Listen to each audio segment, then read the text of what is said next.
Itemit Tutorial 3 – Locations. In this tutorial, we'll look at Itemit's Locations feature.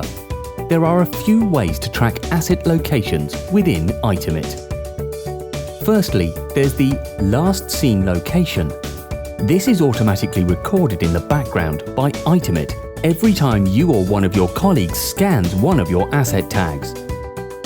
Itemit records the GPS address of the asset using your phone's GPS, when the asset was scanned, as well as who scanned it. If your assets don't move around or you've chosen not to tag your assets, you can add an address manually to your assets to record where they are. Then we have the Location Hierarchy feature. With this, you can create a location hierarchy based on your building, different sites, storerooms, and even your vans. This means you can then log assets as being in each location to see in real time where assets are. On the Itemit web portal, click the Locations tab and press Add Location. Here, you can build your own location structure. Remember, this can have sub-levels too. If you're logging the rooms in your office, for example, type Office Building and press the blue tick. A plus button will appear. This plus creates a new layer on your location hierarchy. Select the plus and you'll be able to add first floor, for example. Then press the tick again. There are now two plus buttons.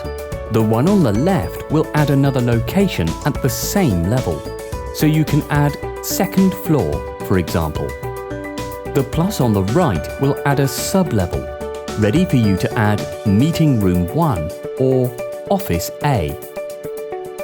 Your locations will remain editable, so you can change the names of buildings or rooms and their colours whenever you need to.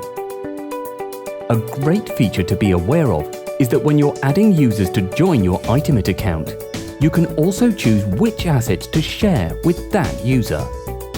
This is done using locations or collections.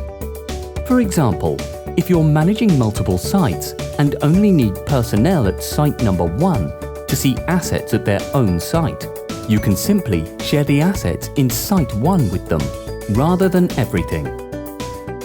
You can also pull off reports based on locations. For example, if you only need a report that includes the assets at site 1, you can filter by Locations and select Site 1. Here, you'll see all relevant assets and can export the report too. There's even a dedicated report called Asset Usage. This automatically updates whenever an asset moves from one location to another and shows you how long an asset has been in each location for. In the Itemit app, your locations are under the Organize tab. When you've clicked on Organize, you can see your list of locations. Here, you can add new locations by pressing the plus in the top right. You can also view your location profiles by pressing on them. If your locations have sub-levels, to reach the next layer, you can press the arrow to the right-hand side of the location's name. Note that you can only add and remove assets to the leaves or lowest layer of the location hierarchy. On your location profiles, you'll also see that you can use our Quick Add feature. This lets you scan many asset tags in quick succession to move them to this location in bulk.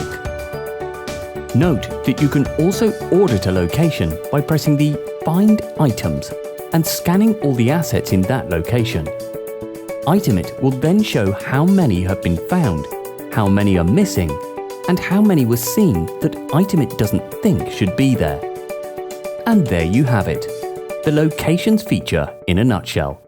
Add your first location now to try it for yourself.